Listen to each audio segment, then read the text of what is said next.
चतुर्भ्यश्च कृपासिन्धुभ्येव च पतितानां पावनेभ्यो वैष्णवेभ्यो नमो नमः।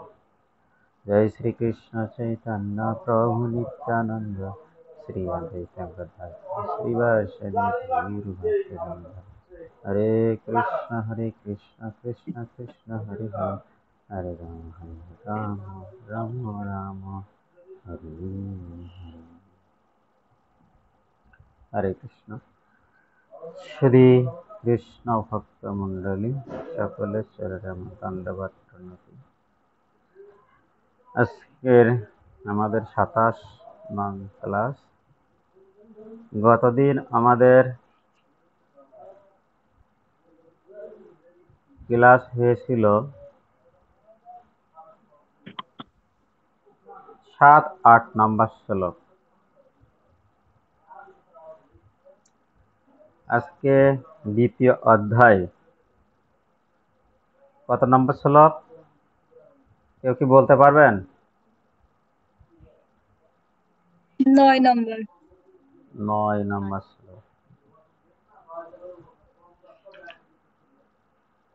আমাদের উচিত গতদিন যে ক্লাসে যে শ্লোক শেষ হয়েছে তারপরের থেকে পড়ে আসা, তা না হলে ভালো বোঝা যায় না। এটা আমাদের মাথায় রাখা অবশ্যই উচিত।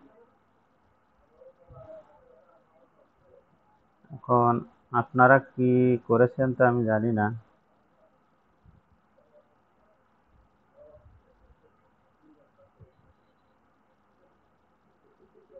হরে কৃষ্ণ। কে কে পড়ে এসেছেন বলতে পারবেন? কেউ কে কে পড়ে এসেছেন?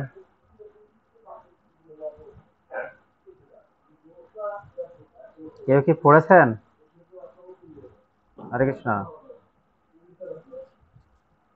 কৃষ্ণ প্রভু, আমি 9 নম্বর শ্লোকটা পড়ছিলাম। আর কেউ? আমরা যদি ভালোভাবে জানতে চাই তাহলে অবশ্যই আমাদের পড়ে আসা উচিত। কারণ পড়ে আসলে যে বিষয়টা আলোচনা করা হয় সে বিষয়টা ক্লিয়ার হয়ে যায়, বোঝা যায়। আর যদি পড়ে না আসা হয় সে বিষয়টি ক্লিয়ার বোঝা যায় না। আপনারা কৃপা করে চেষ্টা করবেন যে শ্লোকটা যখন শেষ করলাম তার থেকে 2টা শ্লোক এবং অনুবাদ তাৎপর্য পড়ে আসার চেষ্টা করবেন। হরে কৃষ্ণ। আজকের বিষয় আমাদের 9 নম্বর শ্লোক। গতদিন আমরা অর্জুনের যে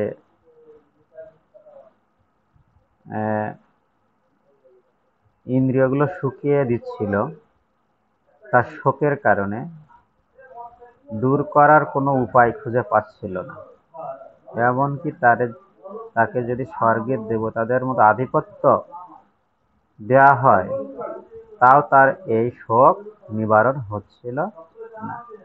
এই বিষয়ে আমরা জেনেছিলাম জন্ম মৃত্যু জরা ব্যাধি জড় অস্তিত্বের এই চতুর্বিধ সমস্যা ধনৈশ্বর্যের সঞ্চয় অথবা অর্থনৈতিক উন্নতির মাধ্যমে কখনো সমস্যা সমাধান করা যায় না। আজকে এই কথাগুলো গত যে শ্লোকগুলো বলেছিল অর্জুন বলেছিল। আজকে সঞ্জয় কথা বলবেন। কি বলবেন? সঞ্জয় উবাচ এবমুক্ত ঋষিকেশ গুড়াকেশः পরন্তপঃ নায়স্যায়িতি গোবিন্দা মুক্তা তস্মিন বভূবহ। एवं उक्ता ऋषिकेशं गुडाकेशः परन्तपः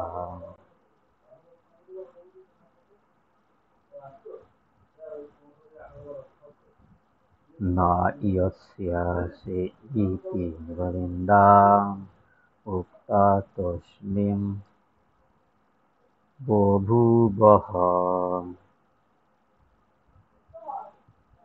ক্লিয়ার? হ্যাঁ एवमुक्त ऋषिकेशं गुडाकेशः परन्तपः न यस्य इति गन्धा मुक्ता तस्मिन् बभूवः।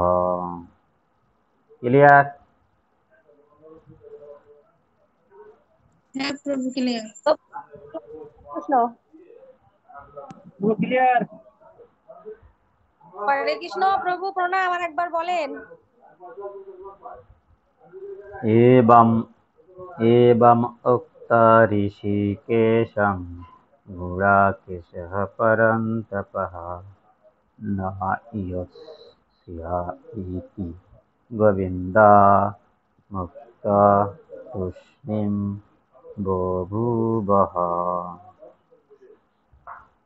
एवम् उक्त ऋषिकेशं गुडाकेशः परन्तपः न यस्य इति गोविन्दाम् उक्ता तूष्णीं बभूवः। क्लियर এবার? অনুবাদ। হ্যাঁ প্রভু।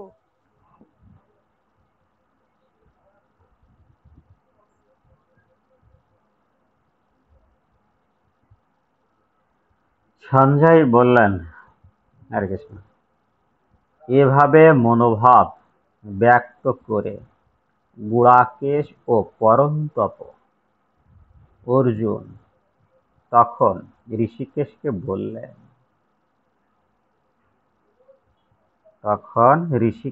বললেন, কি বললেন? হে গোবিন্দ, আমি যুদ্ধ করব না। হে গোবিন্দ, আমি যুদ্ধ করব না। এবং তারপর মৌন হয়ে রইলেন।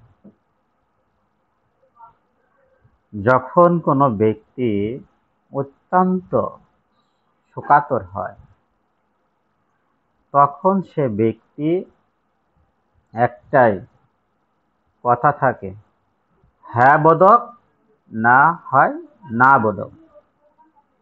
যেহেতু এখানে শোক, তিনি প্রতিবাদ করতে চাচ্ছেন না, সেহেতু এটাকে না বোধক। আর যদি কেউ প্রতিবাদ করতে চায়, তখন সেটা হ্যাঁ বোধক হয়। তো এখানে অর্জুন মনোভাব এত শোকার্ত হয়েছে যে মনোভাব ব্যক্ত করে তিনি বলছেন যে আমি আর যুদ্ধ করব না, এই কথা সঞ্জয় বললেন। এই সিদ্ধান্ত অর্জুন নিয়েছে এবং তারপর মৌন হয়ে বসে রইলেন।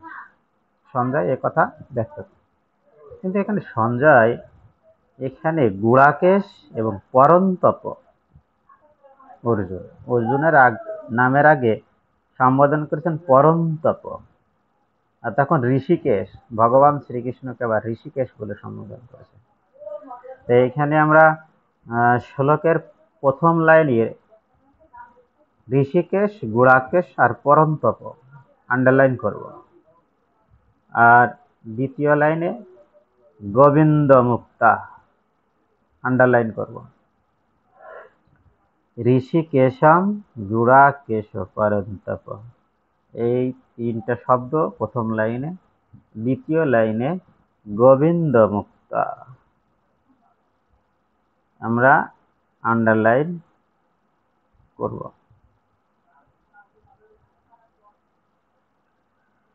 এখন এই যে ঋষিকেশ, এই ঋষিকেশের ব্যাখ্যা কিন্তু আমরা আগেই পেয়েছি।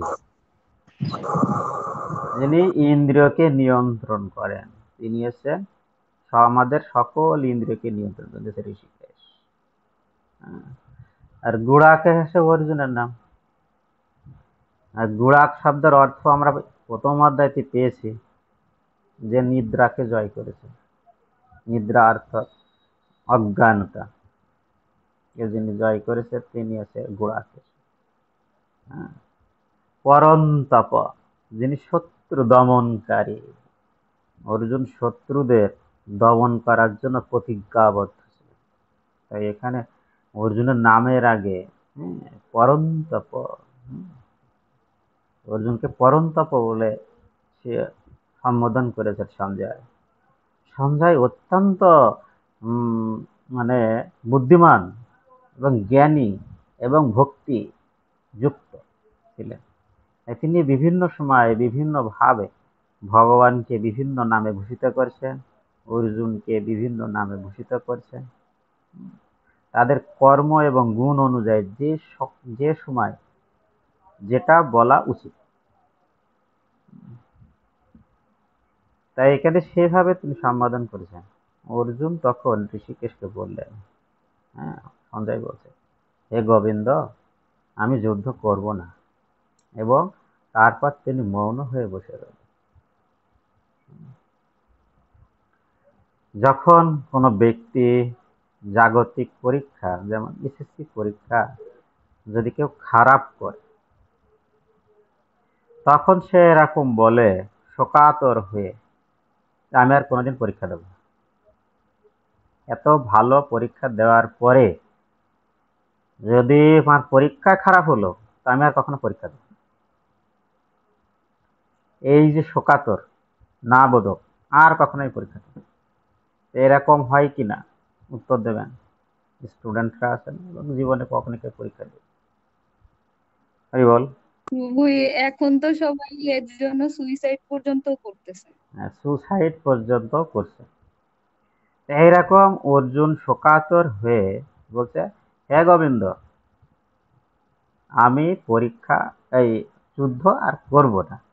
ঠিক যেমন একজন স্টুডেন্ট ভালো পরীক্ষা দেওয়ার পরেও এই রেজাল্টটা খারাপ আসে, ভালো দিয়েছে কার কাছে? নিজে নিজে। আমি নিজের কাছে ভালো পরীক্ষা দিই, শিক্ষকের কাছে না। নিজের কাছে নিজে ভালো পরীক্ষা দিয়ে যখন হার তো মানতে চায় না, যখন হেরে যায় তখন সে বলে আমি আর পরীক্ষা দিব না। এইরকম তাৎপর্য একজন পাঠ করবেন, হরিবল।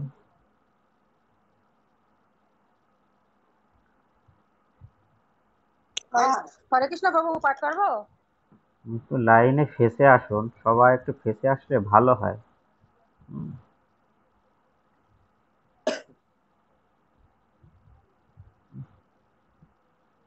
সবাই একটু যদি ভিডিও অন করা থাকে তাহলে ভালো হয়, তাহলে আমি বুঝতে পারি না সকলে ক্লাস করছে।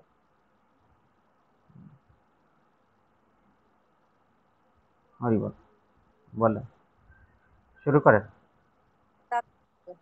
তাৎপর্য: ধৃতরাষ্ট্র যখন শুনলেন অর্জুন যুদ্ধ না করে ভিক্ষাবৃত্তি গ্রহণ করে জীবন ধারণ করবেন, তখন তিনি মনে মনে আনন্দিত হয়েছিলেন, খুবই আনন্দিত হয়েছিলেন। কিন্তু তাকে নিরাশ করার মানুষের সঞ্জয় তাকে জানিয়ে দিলেন অর্জুন হচ্ছেন পরন্তপ, অর্থাৎ শত্রুর বিনাশকারী। যদিও অর্জুন পারিবারিক বন্ধনের মোহের বশবর্তী হয়ে সাময়িকভাবে মোহচ্ছন্ন হয়ে পড়েছিলেন, কিন্তু তার পরপরই তিনি পরম গুরু ভগবান শ্রীকৃষ্ণের চরণে আত্মনিবেদন করে তার শিষ্যত্ব বরণ করেছিলেন। এর থেকে বোঝা যায় অর্জুন শীঘ্রই পারিবারিক বন্ধনের মোহ থেকে মুক্ত হয়ে আত্মজ্ঞান বা কৃষ্ণ ভাবনামৃত লাভ করবেন এবং ভগবানের নির্দেশে সেই যুদ্ধে রত হয়ে নির্মম ভাবে শত্রু সংহার করবেন। এভাবে ক্ষণস্থায়ী যে আশার আনন্দে ধৃতরাষ্ট্রের বুক ভরে উঠেছিল তা অচিরেই অন্তর্নিহিত হলো। হরে কৃষ্ণ। আরে যেহেতু অর্জুন ভগবান শ্রীকৃষ্ণকে গুরু হিসেবে বরণ করে নিয়েছেন, গুরুর কি শক্তি, গুরু গ্রহণ করার যে শক্তি, সে বিষয়টা এখানে সঞ্জয়ের মনোভাবটা ভগবান প্রভুপাদ ক্লিয়ার করেছে যে যার গুরু নেই তার কিছু নেই, আর যার গুরু আছে তার অনেক কিছু আছে, তার কথা বলার জায়গা আছে। যার গার্জিয়ান আছে তার কথা বলার জায়গা আছে, যে কোনো প্রকার সমস্যা হলে তাকে বলার জায়গা আছে যে আমার এই সমস্যা হচ্ছে। কিন্তু যার কেউ নেই, যে কারোর অধীনে নেই, সে কার কাছে বলবে? তার সমস্যা তো তার কাছে সে নিজেই সমাধান করা লাগবে, কিন্তু সে তো অপারক। এখানে সেই বিষয়টি ফুটিয়ে তুলেছেন যে এখানে শ্রীল প্রভুপাদ বললেন যে অর্জুন হচ্ছেন পরম তপ, অর্থাৎ যিনি শত্রুর বিনাশকারী।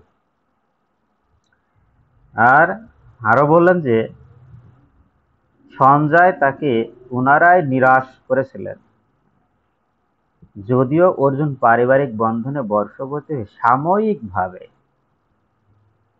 মোহাচ্ছন্ন হয়ে পড়েছিলেন, কিন্তু তারপরেই তিনি পরম গুরু ভগবান শ্রীকৃষ্ণের চরণে শরণাগত হয়ে শিষ্যত্ব বরণ করেছেন। যেহেতু তার গুরু আছে, সে যদি হতাশা প্রবঞ্চনা হয়, তাকে অবশ্যই তার গুরুদেব তাকে সঠিক পথে নিয়ে আসবে। গুরু গ্রহণের একটা গুরুত্বপূর্ণ বিষয়, আমরা যদিও কখনো কখনো বিপথে চলে যাই, গুরুদেব তিনি আমাদের সাথে থেকে সেটা অন্তর্যামী, গুরুদেব আছে অন্তর্যামী, তিনি আমাদেরকে সঠিক পথে নিয়ে আসেন। এজন্য আমরা প্রত্যেক দিন গুরু পূজা করি, নিজের প্রার্থনা, নিজের যে আধ্যাত্মিক সমস্যা আছে সেই সমস্যাটা গুরুদেবের কাছে প্রকাশ করি। আর গুরুদেব তো অন্তর্যামী, তিনি আমাদেরকে সেই সমস্যাগুলো সমাধান করে দেন। কিভাবে? গুরুদেব তার শিষ্যের জন্য ভগবানের কাছে প্রার্থনা করেন।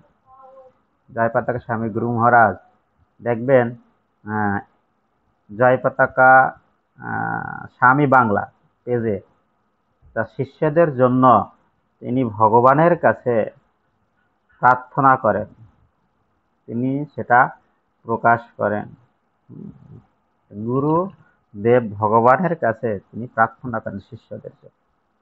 তাই আমাদের উচিত গুরুদেব ছাড়া না হওয়া, যে কোনো সিদ্ধান্ত আমাদের গুরুদেব কেন্দ্রিক হওয়া উচিত, সে যে সিদ্ধান্তই হোক না কেন। কারণ যখন আমরা গুরুদেবের চরণে আত্মসমর্পণ করেছি, তখন তিনি আমার গুরুদেব।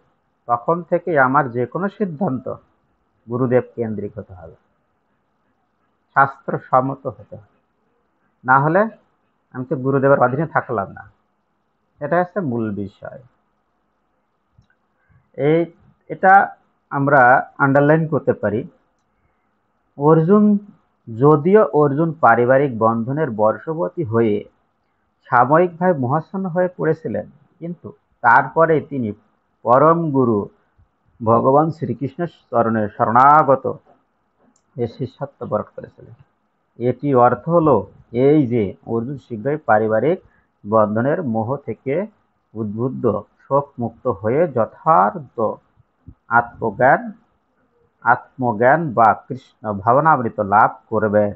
এতটুকু আমাদের শিক্ষা, এতটুকু আমাদের আন্ডারলাইন করতে পারি। যদিও অর্জুন থেকে কৃষ্ণ ভাবনামৃত লাভ করবেন, আন্ডারলাইন হবে।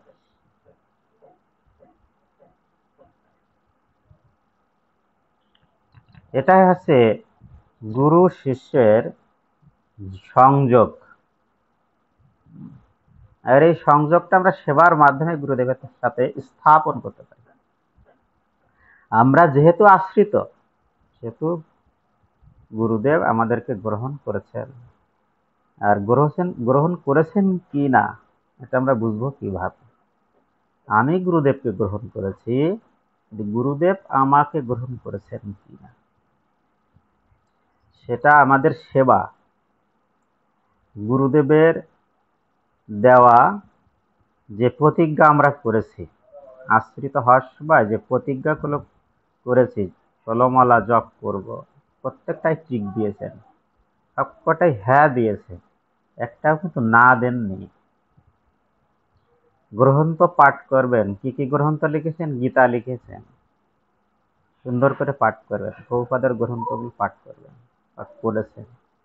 এই যে প্রতিজ্ঞাগুলো আমরা করেছি, এই প্রতিজ্ঞাগুলো যখন আমরা সুষ্ঠুভাবে পালন করব, এবং যদি বাধা আসে গুরুদেবের কাছে প্রার্থনা করব।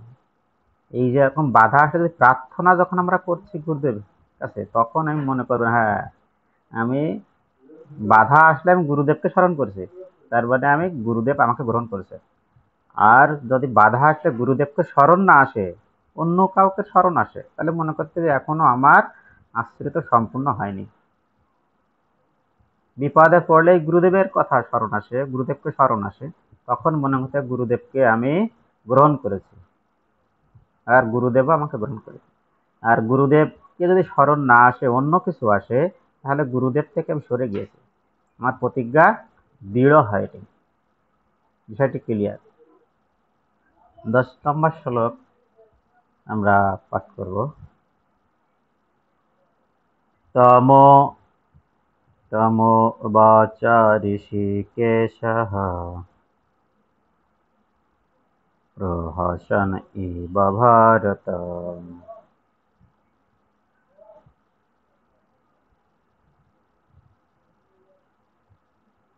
সেনায়োরুভয়োর মধ্যে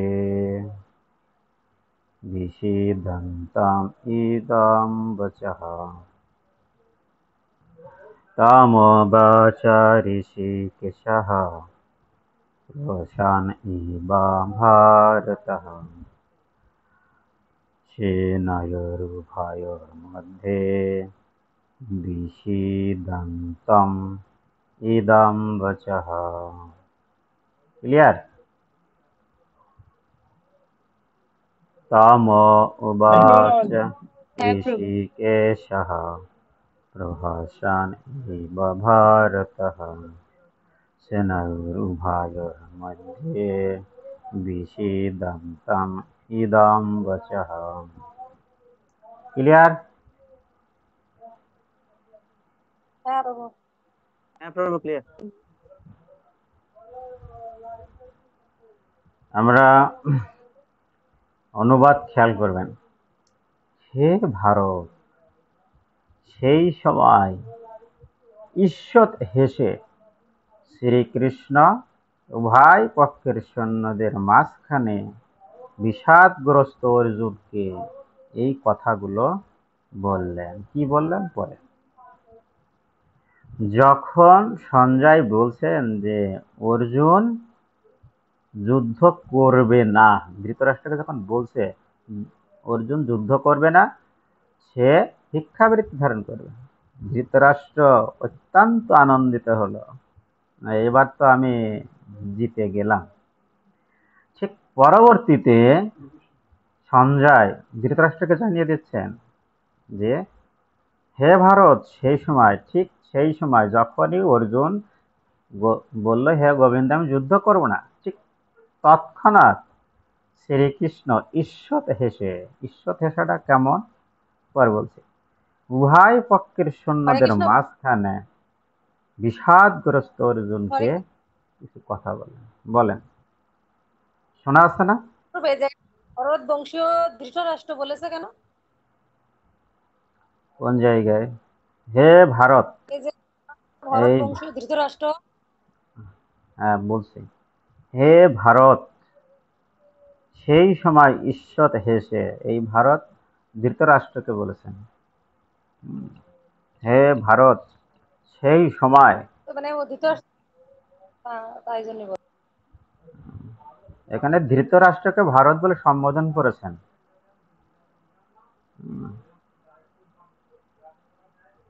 ভারত বলে সম্বোধন করেছেন ধৃতরাষ্ট্রকে। কে করেছেন? সঞ্জয়। কারণ কথাটা বলছে তো সঞ্জয়, সঞ্জয় আর ধৃতরাষ্ট্র পাশাপাশি বসা। তা আমরা অনেক সময় যখন পাশাপাশি দুইজন কথা বলি, তখন ছন্দ পতন হলে তো আমরা একরকম বলি, আরে পাগল ওরকম না, এই যে পাগল, এই কথাটা আমরা বলি। এটা কাকে বলি? পাশে যে বসে আছে। হ্যাঁ, ঠিক এরকম যে সম্বোধন করি আমরা অনেক সময় বন্ধু বান্ধব বা আমাদের আত্মীয় স্বজনের পাশাপাশি যখন কথা বলি, এরকম কিছু সম্বোধন আমরা করি। এখানে ভারত বলে সম্বোধন করেছে ধৃতরাষ্ট্রকে। সেই সময় ঈষৎ হেসে, ঈষৎ হাসিটা কেমন? আমরা অনেক সময় বলে মুচকি হাসি। ঈষৎ হেসে শ্রীকৃষ্ণ উভয় পক্ষের সৈন্যদের মাঝখানে বিষাদগ্রস্ত অর্জুনকে এই কথাগুলো বললেন। কে বললেন? ভগবান। পরের শ্লোকে আমরা পাবো। তাৎপর্য একজন পাঠ করতে পারে?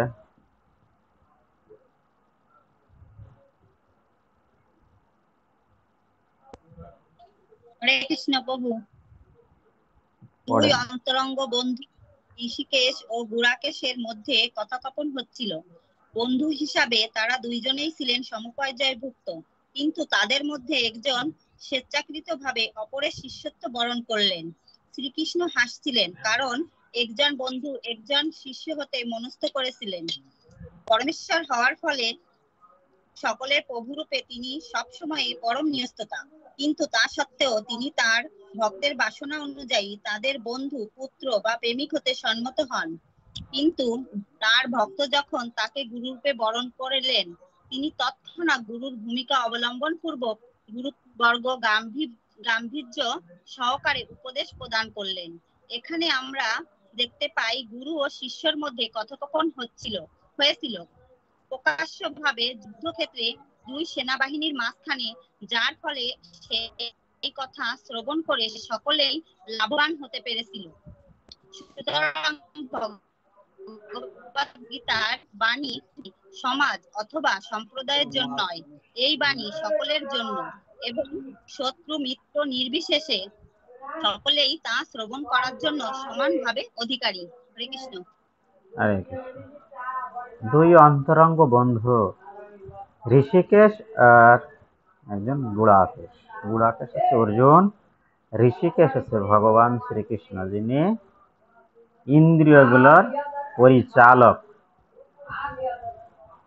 আর গুড়াকেশ যিনি নিদ্রাকে জয় করেছেন। তারা দুইজন কথোপকথন করছে। বন্ধু হিসেবে তারা দুইজন ছিলেন সমপর্যায়ভুক্ত, কারণ অর্জুন জানতেন না ভগবান শ্রীকৃষ্ণ কে, তিনি জানতেন যে বন্ধু। এখনো পর্যন্ত ভগবান শ্রীকৃষ্ণ যে ভগবান, অর্জুন কিন্তু জানেন না। অর্জুন জানতে পারছে বিশ্বরূপ দর্শন যোগে, একাদশ অধ্যায় থেকে তিনি যে ভগবান। এখন এই দ্বিতীয় অধ্যায় শুধুমাত্র গুরু হিসেবে বরণ করলেন। এখন যখন ভগবান শ্রীকৃষ্ণ উপদেশ দেওয়া শুরু করবে, গুরুদেব কি করেন? শিষ্যকে উপদেশ করেন, আদেশ করেন। এইগুলো যখন করবেন, তখন অর্জুন এর মনে কি হবে? যখন ভগবান শ্রীকৃষ্ণ চতুর্থ অধ্যায়তে যখন বলবেন যে তুমি আর আমি এখানে ছিলাম, অন্য কোনো দেশে, আমিও ছিলাম, কিন্তু তোমার মনে নেই, আমার মনে আছে, তখন অর্জুনের মনে সংশয় জাগবে, এটা কি সত্যি? তখন তো এইভাবে যেতে যেতে একাদশ অধ্যায়তে যে বিশ্বরূপ দর্শন যখন প্রকাশ করবেন, তখন ক্লিয়ার ভাবে তিনি ভগবান, এটা তিনি বাস্তব রূপে বিশ্বাস করে নেবেন। কিন্তু তাদের মধ্যে একজন স্বেচ্ছাকৃত ভাবে অপরের শিষ্যত্ব বরণ করছেন। একটু বিষয়টা আমরা ক্লিয়ার করি। আমাদের কাছে যদি কোনো নতুন কোনো ভক্ত আসে, আমরা তাদেরকে কি করি? সাথে সাথেই উপদেশ দেওয়া শুরু করি। তার মানে কি আমি কি গুরু হয়ে যাই? বল, কথা বলবেন। তখন কি আমি গুরু হয়ে যাই কিনা? গুরু হয়ে যায় না। তো উপদেশ দিই কেন আমরা? কত নাম্বার অপরাধ করি? কত নাম্বার? দশবিধের নাম অপরাধ মনে নেই? হরি বল। শ্রদ্ধাহীন ব্যক্তিকে কত নাম্বার? কোন আমার মহিমা সম্পর্কে উপদেশ এটা দান শেষে ছিল। কত নাম্বার? কত নাম্বার? দশবিধ নাম অপরাধে কত নাম্বার অপরাধ করি? মুখস্থ থাকতে হবে। কেউ বলে 8 নাম্বার, কেউ বলে 9 নাম্বার, কোনটা হবে? আপনি কি চ্যালেঞ্জ করতে চান? 8 নাম্বার চ্যালেঞ্জ করবেন কেউ? তৃতীয় পক্ষ নেই? হরি বল। 9 নাম্বার যে আছে, 9 নাম্বারে আছে, চ্যালেঞ্জ করবেন কেউ? কেউ বলেন না। 10 নাম্বার না? একজন চ্যালেঞ্জ করলো 10 নম্বর, নাম্বারটা কারোর কাছে থাকে না।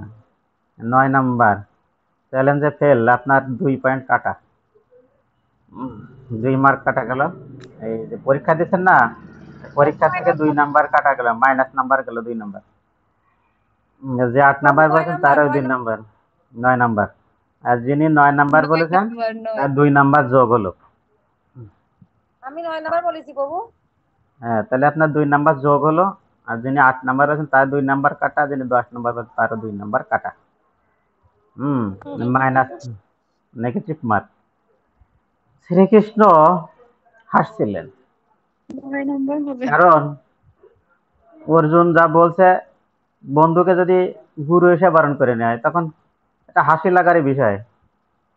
আমরা অনেক সময় কি করি, যখন ভক্তরা আসে তাদের চরণ ধরতে যায়, কিন্তু সে হাসি হাসি দিয়ে সে পাড়া ছাড়িয়ে নেয়। হ্যাঁ, বন্ধু বান্ধবদের এরকম হয়। কারণ একজন বন্ধু আর একজনের কাছে শিষ্যের মনস্থ করেছিল পরমেশ্বর হওয়ার ফলে সকলের প্রভু রূপে তিনি সবসময় পরম নিয়ন্তা। কিন্তু তা সত্ত্বেও তিনি তার ভক্তের বাসনা অনুযায়ী তাদের বন্ধু, পুত্র, প্রেমিক হতে সম্মত হন।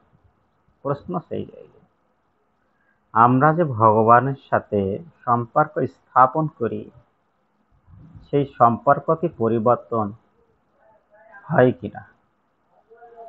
আজকে আমরা যখন ছাত্র অবস্থায় আছি তখন ভগবান শ্রীকৃষ্ণকে বন্ধু হিসেবে গ্রহণ করি, কিন্তু যখন গৃহস্থ জীবনে যায় তখন আর বন্ধু থাকে না, তখন গোপাল হয়ে যায় ভগবান।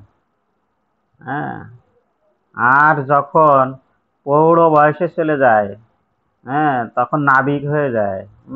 রাস্তা পার করবেন, নৌকা পার করে নেবেন, এরকম যেন না হয়। এই জন্য আমাদেরকে সমস্যা হয়ে দাঁড়ায়। ভগবানকে যদি বন্ধু মনে করি তাহলে বন্ধু, যদি পুত্র মনে করি তাহলে পুত্র, যদি প্রেমিক মনে করি তাহলে প্রেমিক। এটা নড়চড় হওয়া উচিত নয়। তাহলে আমার যে তার প্রতি যে ভালোবাসা, এটা চেঞ্জ হয়ে যাবে, স্থায়িত্ব হবে না। আর কোনো কিছু যদি স্থায়িত্ব না হয় তাহলে সেটা কি হয়, ধসে যায় বা মুছে যায়। তাহলে আমরা যদি ভগবান শ্রীকৃষ্ণের সাথে বন্ধুর সম্পর্ক স্থাপন করি তাহলে বন্ধু, আর যদি পুত্র তাহলে পুত্র, আর যদি প্রেমিক তাহলে প্রেমিক।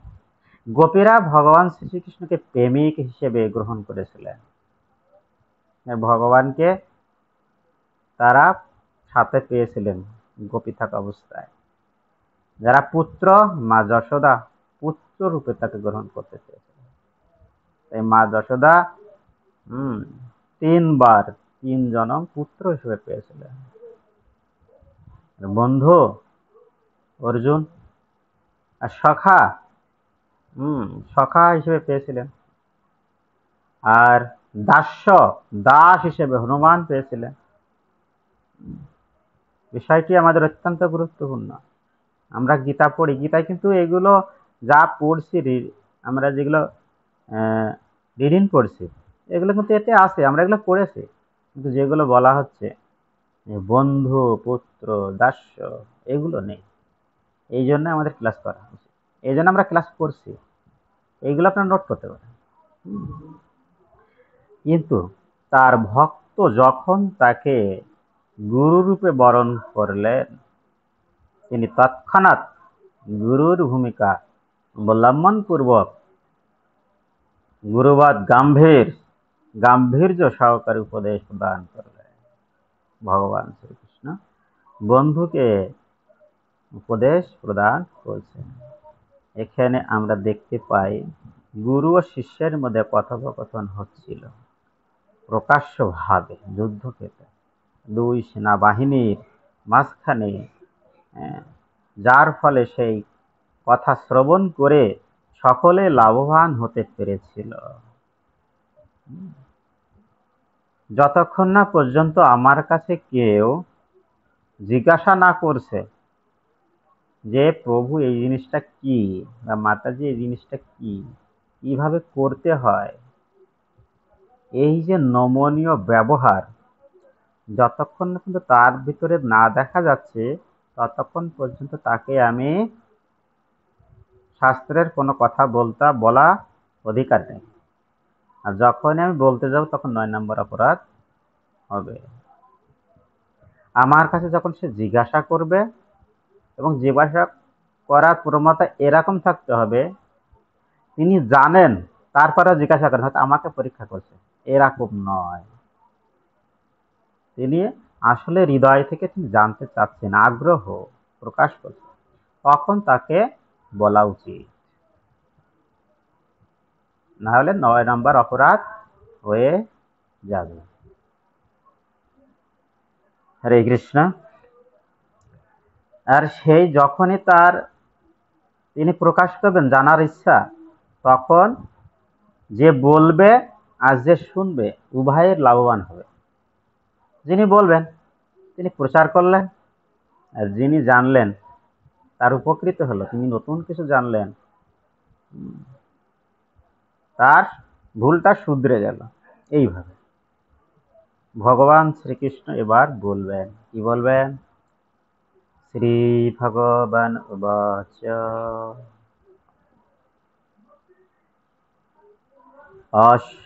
অশোচন অনশোচতম অশোচন অনশোচতম প্রজ্ঞাবাদং চ ভাষেশ চ ভাষাসে গত অশুন অগত অশুন গত অশুন অগত অশুন চ না অনুশোচন্তি পণ্ডিতঃ অশোচন অনুশোচতম প্রজ্ঞাবাদং চ ভাষসে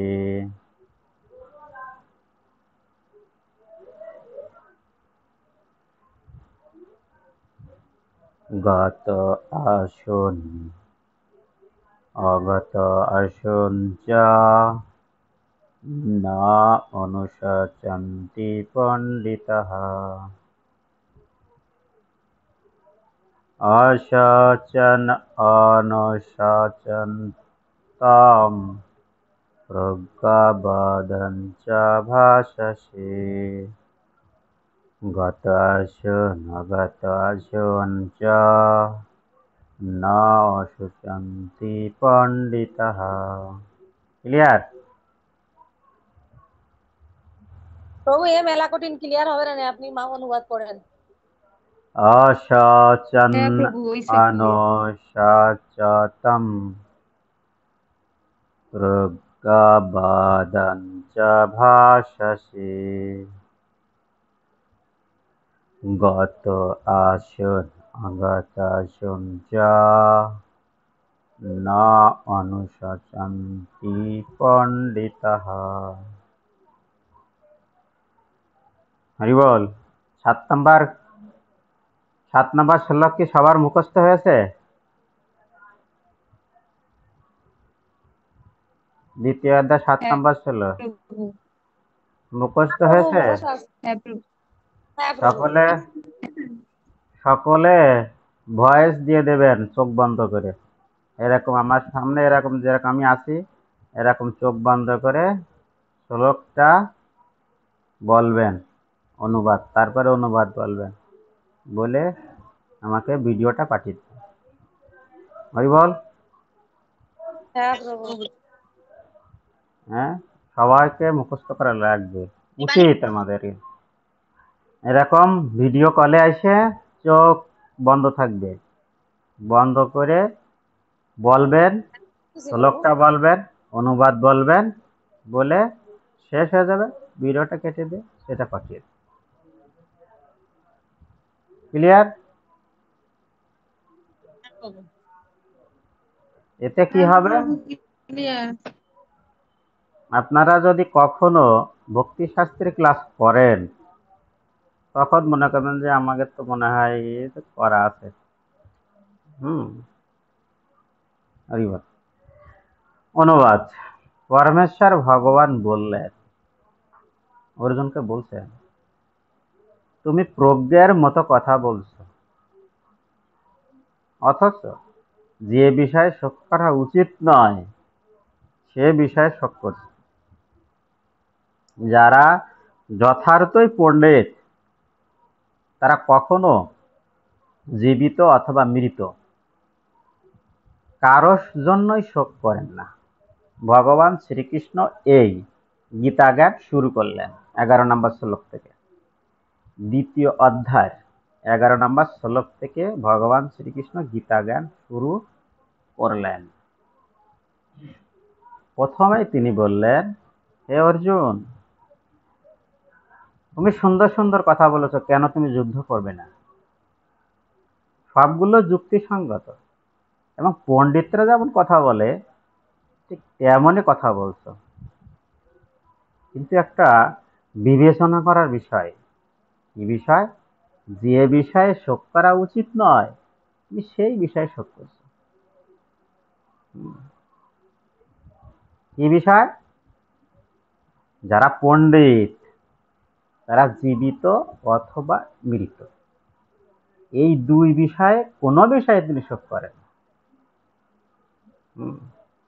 ভগবান শ্রীকৃষ্ণ এই কথা যখন অর্জুনকে বলল তখন অর্জুনের হৃদয়ে কি হলো, এ আবার কি নতুন কথা। অর্জুনের হৃদয়ে যখনই এই কথা ভগবান শ্রীকৃষ্ণ বললেন তখনই অর্জুনের হৃদয়ে কি প্রশ্ন আসে, এ তো নতুন কথা শুনলাম, এ তো জীবনে আমি কোনোদিন শুনিনি। কেন অর্জুনের হৃদয়ে এই কথা এরকম ভাবে তার কাছে আসলো? কারণ তিনি ভগবান শ্রীকৃষ্ণকে গুরু হিসেবে বরণ করে নিয়েছেন। গুরু হিসেবে বরণ করে নিয়েছেন। যদি গুরু হিসেবে বরণ না করতেন তাহলে তিনি বলতেন, ইয়ে কথা আমি বিশ্বাস করি না, তুমি যাও, আমি তোমার কথা শুনবো না।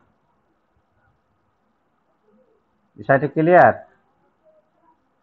তাই আমরা যার আগ্রহ নেই তাকে আমরা কোনো ধর্মের কথা বলবো না। হরিবল। এইভাবে ভগবান শ্রীকৃষ্ণ এই দ্বিতীয় অধ্যায়তে আত্মা কি এই বিষয়টি অর্জুনকে জানাবেন। অর্জুন এই বিষয়ে জানতো না। তাৎপর্য একজন পাঠ করবেন। তবু আমি বলবো। বলেন। কৃষ্ণ। বলেন। ভগবান অবিলম্বে আচার্যের ভূমিকা আপনি এই অবলম্বন আপনি পূর্বক হরিবল, পরবর্তীতে আপনি এই পেজে যতটুকু আছে ততটুকু পড়বেন। হরিবল, পড়েন।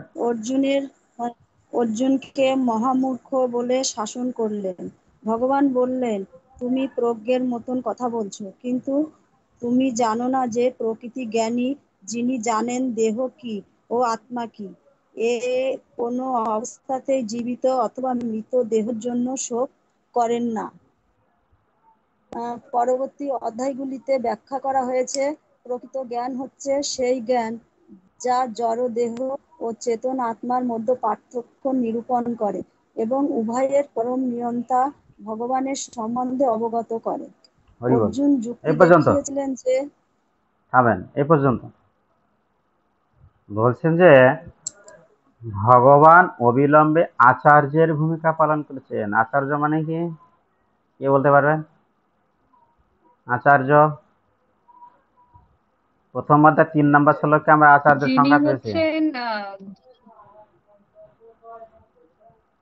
হচ্ছেন যিনি বৈদিক শাস্ত্র মানে সম্পূর্ণ জানেন এবং পালন করেন, এবং অন্যদেরকে পালন করতে উপদেশ দেন। কে চ্যালেঞ্জ করবেন?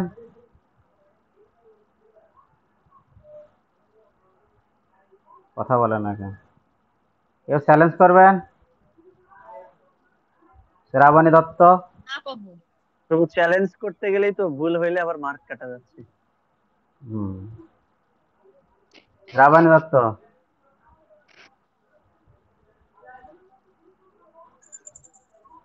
আচার্য। আচার্য কাকে বলে? আর কেউ বলবেন? মার কাটা যাবে না।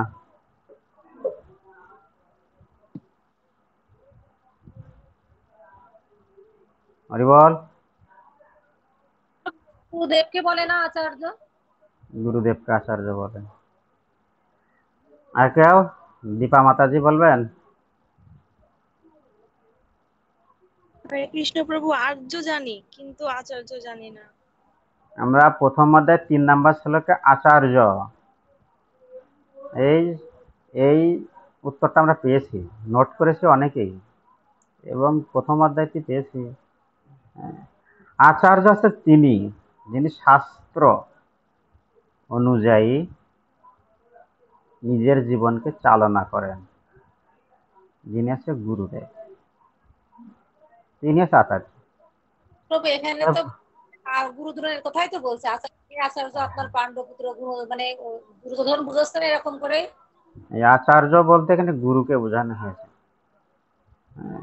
ভগবান অবিলম্বে আচার্যের ভূমিকা পালন করছে, গুরুর ভূমিকা পালন করছেন। এবং দ্রোণাচার্যকে আচার্য বলা হতো। পরোক্ষভাবে অর্জুনকে মহামূর্খ বললেন, পরোক্ষভাবে। দেখেন, খেয়াল করে দেখেন, এখানে মহামূর্খ ভগবান শ্রীকৃষ্ণ কিন্তু অর্জুনকে বলেছেন যে বিষয় শোক করা উচিত নয় সেই বিষয়ে শোক করছে। তার মানে এখানে কিন্তু একটু খেয়াল করে দেখবেন, চিন্তা বিষয়, ভগবান শ্রীকৃষ্ণ অর্জুনকে কি বলল? মহামূর্খ বলেছে, কিন্তু অর্জুনকে বুঝতে পারেনি। হ্যাঁ, এটা হচ্ছে কি বাক্য বলা যায়? যৌগিক বাক্য নাকি জটিল বাক্য? যারা বাংলা গ্রামার ভালো জানেন, দীপা মাতাজি কি হবে, এটা যৌগিক বাক্য নাকি জটিল বাক্য না সিম্পল সরল বাক্য? জটিল। জটিল বাক্য। ভগবান শ্রীকৃষ্ণ এখানে অর্জুনকে মূর্খ বলেছেন, কিন্তু অর্জুনকে তো বুঝতে পারেনি। শিল প্রভুপাদ বলছেন অর্জুনকে এখানে মহামূর্খ বলে শাসন করলেন। ভগবান বললেন, তুমি প্রজ্ঞের মতো কথা বলছো, মানে জ্ঞানীর মতো কথা বলছো। এরকম সমাজে আমাদের অনেক আছে, জ্ঞানীর মতো কথা বলে, জ্ঞান দেয়, সাধুদেরকে জ্ঞান দেয়। কিন্তু তুমি জানো না যে প্রকৃত জ্ঞানী, আন্ডারলাইন হবে, যে প্রকৃত জ্ঞানী, যিনি জানেন দেহ কি আর আত্মা কি, তিনি আছে প্রকৃত জ্ঞানী। প্রকৃত জ্ঞানী কি জানেন? যিনি প্রকৃত জ্ঞানী আছে দেহ কি আত্মা কি, কোন অবস্থাতেই জীবিত অথবা মৃত দেহের জন্য শোক করেন না। তাহলে জ্ঞানী ব্যক্তি এই কথা জানেন, দেহ কি আর আত্মা কি, এর পার্থক্যটাকে তিনি জানেন, তিনি হচ্ছে প্রকৃত জ্ঞানী। আমরা কি জানি দেহ কি আর আত্মা কি, এর পার্থক্য জানি কে কে? হরি বল। কথা বলতে হবে, নাম্বার কাটা যাবে না। কারণ দশবিধান আমরা দেয় ভিতরে। আমরা কি জানি সবাই দেহ আর আত্মার মধ্যে পার্থক্য কি জানি কিনা সে বিষয়ে? আর কেউ? দীপা মাতাজি। হ্যাঁ প্রভু। দেহ হচ্ছে যে আপনার জড়, হচ্ছে আপনার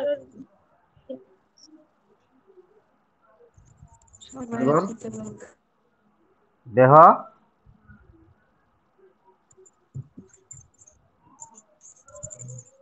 হরি বল। হরে কৃষ্ণ প্রভু, দেহ হচ্ছে জড়, যেটা একসময় শেষ হয়ে যায়, কিন্তু আত্মা হচ্ছে চিন্ময়, যেটা শেষ হয় না, যেটার কোনো আমরা ধ্বংস নেই, জানি, কিন্তু একসময় আমরা দেহ ধ্বংস হয়ে যায়। আমরা প্রত্যেকে এখানে জানি আত্মা এবং দেহের মধ্যে পার্থক্যের বিষয়টি। আর এইগুলো জানার পরেই কিন্তু আমরা প্রসাদ বুঝি হয়েছি।